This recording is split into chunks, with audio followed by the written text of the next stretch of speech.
Hello friends, welcome back to my YouTube channel. दोस्तों, आज की वीडियो में मैं फिर से जो है स्पीकिंग का स्ट्रक्चर पढ़ाने जा रहा हूं। चलिए वीडियो को स्टार्ट करते हैं। पहला स्ट्रक्चर है by dint of. By dint of मतलब होता है के बल पर, के दम पर, के सहारे। ठीक है, तो सबसे पहले आप एक सेंटेंस बोलिए, जो भी आप सेंटेंस बोलना चाहते हो, और उसके बाद लगाइए बाय डिंट ऑफ। ठीक है, जैसे आपको बोलना है। यहाँ पे सेंटेंस दिया है, मैं अपने अपने खुद के दम पर यहाँ हूँ।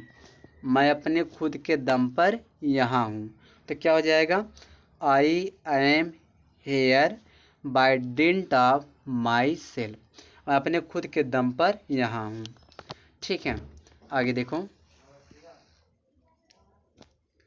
वह अपने खुद के दम पर यह कर सकती है। तो सी हो जाएगा वह के लिए, सी कैन डू दिस, माने यह कर सकती by dint of herself. वह अपने खुद के दम पर यह कर सकती है। ठीक है, अगला जो हमारा क्वेश्चन दोस्तों है वह है, तुम अपने दम पर क्यों नहीं कुछ करते हो? प्रेजेंट इंडेफिनिट टेंस है। Why don't you do something bye dint of your self. ठीक है, अपने दम पर नौकरी पाना सीखो।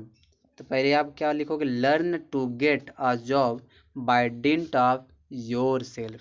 अगर आपको बोलना अपने दम पर, तो बाय डिंट ऑफ का आप यूज करिए। ठीक है, आगे देखते हैं। अगला जो स्ट्रक्चर दोस्तों है वह हमारा है, यहाँ पे दिया है टर्न आउट टू बी।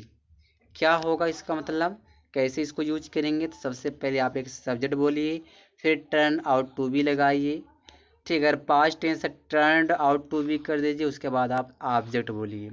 जैसे आपको बोलना है वह चोर तुम्हारा भाई ही निकला, ऐसा अगर बोलना है वह चोर तुम्हारा भाई निकला, तो क्या हो जाएगा? दैट थीप, वह चोर turned out to be your brother. ठीक है, समझ पा रहे हो? इस तरह से आप यूज करोगे टर्न आउट टू बी। दूसरा देखो, जिसके साथ तुम चाय पी रहे थे वह तो तुम्हारा बॉस निकला, तो the one whom you are having tea turned out to be your boss. ठीक है, तो इस कंडीशन में लगता है टर्नड आउट टू बी। आगे देखो, अगला जो सेंटेंस है, वह तो पुलिस नहीं निकला, तो he didn't turn out to be a police. वह तुम्हारा दुश्मन निकला। अब बताइए इसका क्या हो जाएगा? He turn out to be an enemy. तो इस तरह से अगर सेंटेंस बोलना तो आप टर्न आउट टू बी का यूज करिए। आगे देखिए, अगला जो स्ट्रक्चर है वह क्या होगा? रिफ्रेन फ्रॉम, से बचना। रिफ्रेन फ्रॉम मतलब क्या होता है? से बचना। तो सबसे पहले आप सब्जेक्ट बोलिए, फिर रिफ्रेन फ्रॉम लगाइए। अगर कोई नाउन आता है रिफ्रेन फ्रॉम का नाउन लिखिए। अगर कोई वर्ब आता है दोस्तों, तो उस वर्ब में आप आईएनजी लगाइए। इसका मतलब क्या होता है? किसी चीज़ से बचना या परहेज करना। जैसे मैं गलत वीडियो देखने से बचता हूँ, तो आप क्या बोलोगे? आई refrain from.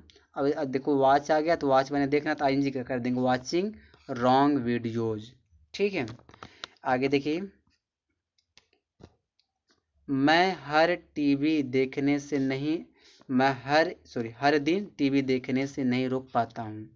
I don't refrain from watching television every day. फिर यहाँ देखो दिया, वह मुझसे बिना बात किए नहीं रह पाता।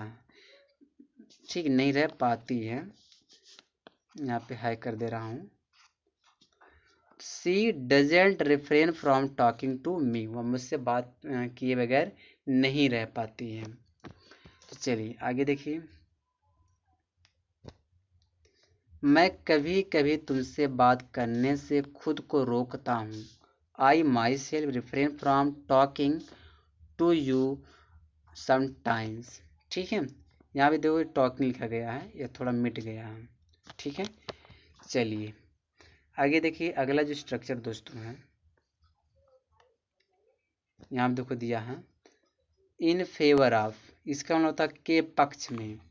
सबसे पहले आप सब्जेक्ट लगाइए, सब्जेक्ट बाद यहाँ पे हेल्पिंग वर्ब में इज, एम, आर, वाज या वर का प्रयोग करिए। फिर इन फेवर आप लगाइए, आप जिसके पक्ष में हो।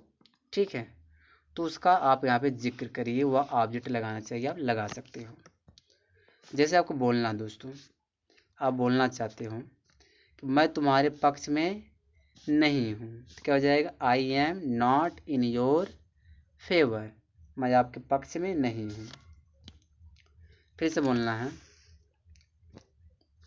मैं शुरू से उसके पक्ष में रहा हूँ, तो फ्रॉम द बिगिनिंग, शुरू से, I have been in his favour, मैं शुरू से उसके पक्ष में रहा हूँ। आगे दिया यहाँ पे अगला जो सेंटेंस है, वह उसके पक्ष में नहीं था, तो she was not in his favour, वह उसके पक्ष में नहीं थी, करो यहाँ पे, ठीक है, नहीं थी, क्योंकि यहाँ सी लगाया है।